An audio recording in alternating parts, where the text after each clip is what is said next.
being Amish, is it hard being Amish? You know, because we look at you from outside, and it's like they don't have cars, they don't have electric plugs in the wall. I mean, you know, and I think some people even like feel sorry for Amish guys. They must have it tough.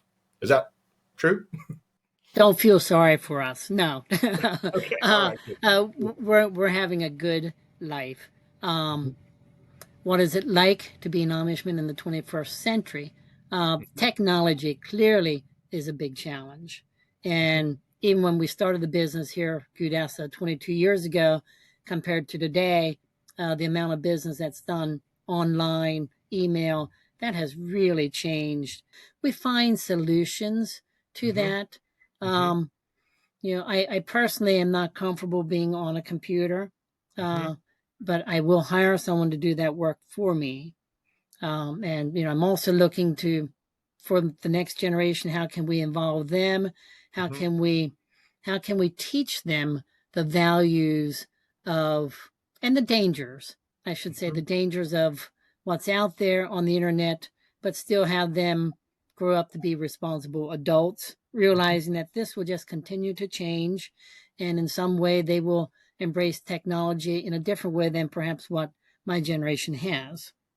mm-hmm. And so it's important for my wife and I to um, instill the values in our children. So even if they embrace more technology, they are aware of the dangers and where that can lead to, Mm-hmm. um, with what we perceive as the dangers of um, the internet.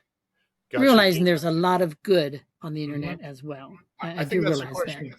Sorry, I think that's a question people have as well because do Amish people, you don't think technology is evil in itself, right? I mean, is it, how do you look at it? Like when you look at the internet, I mean, I think it's a tool, but there are also, like you mentioned, dangers there. So it's kind of a, In a lot of ways, in my mind, is not that much different than the telephone was like earlier, like a generation ago. The telephone was quite a technology change for my parents.